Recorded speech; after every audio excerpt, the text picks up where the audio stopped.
Bir mardikor yigit bo'lgan ekan.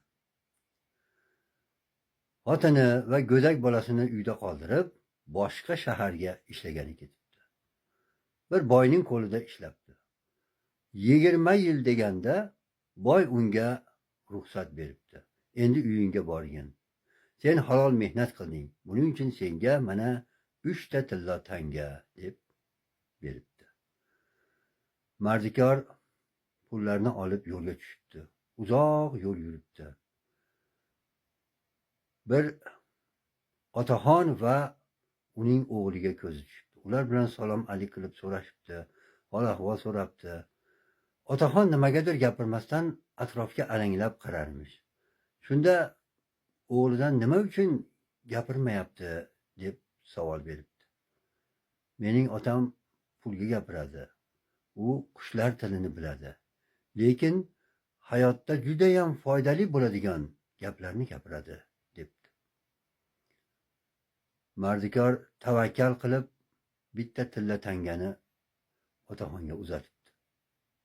Otaxon unga qarab turib, loyqa suvga tushma debdi.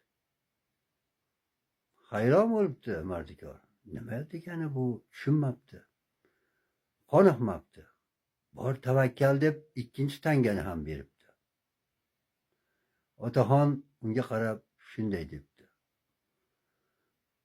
Yo'lda burgutlar pastlab uchadi.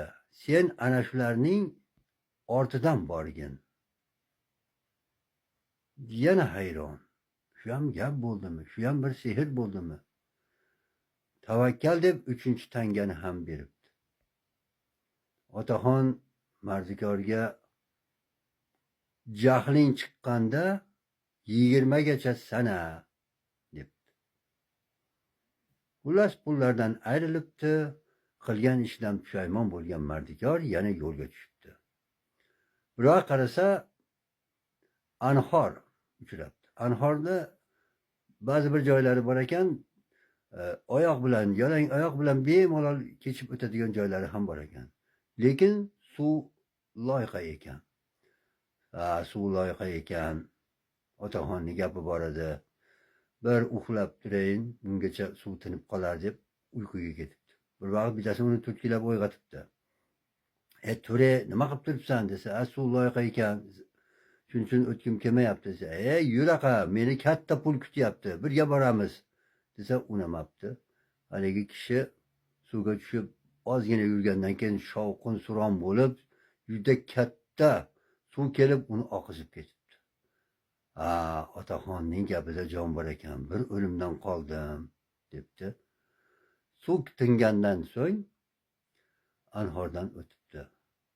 Ketayotsa burgutlarga ko'zi tushibdi. Burgutlar uchib pastlab qayoqqadir ketayotgan emish. Ularning ortidan keta boshlabdi. Bir joyga borganda ikki kishiga ko'zi tushibdi. Ular o'zaro janjallashib bir-birini otib o'ldirib qo'yishibdi. Ularning oldiga borsa, katta ko'zada tillolar turgan emish. Tillolarni olibdi, to'pponchani ham cho'ntagiga solib, yana yo'lga tushibdi. Yo'lda so'rab surishtirsa, bir mana shu shaharning katta bir boyini uyini o'g'ri urib ketgan ekan. O'shanga uchrab, hol ahvol so'rab, nima bo'ldi desa, shunaqa tillolarimni o'g'irlab ketishdi debdi. Men topib oldim deb unga pullarni beribdi. Xursand bo'lgan boy ko'zidagi yarim oltinni unga beribdi. Ikkinchi gap ham o'z ifodasini topdi. Nihoyat mardikor uyiga kelibdi. Uyga kelib qarasa, xotini yoshgina bir navqiron yigit bilan gaplashib o'tirgan emish. Qattiq jahli chiqibdi. Xotinim men ketishim bilan boshqa birovga erga tegib olibdi-da, debdi-da, to'pponchani chiqarib ularni otmoqchi bo'libdi.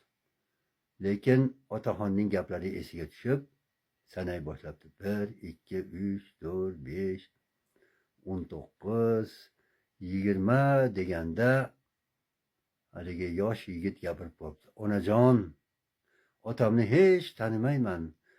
kelsa tanirmikinman desa, ha o'g'lim, sabr qilgin, otang albatta keladi debdi. Shunda Mardikor, ha, otaxon haqiqatan ham qushlar tilini bilar ekan, o'z o'g'limni otib qo'yay debman deb sekin uyga kirib bular bilan ko'rishibdi. Shu tariqa ular boy badavlat bo'lib murod maqsadlariga yetibdi.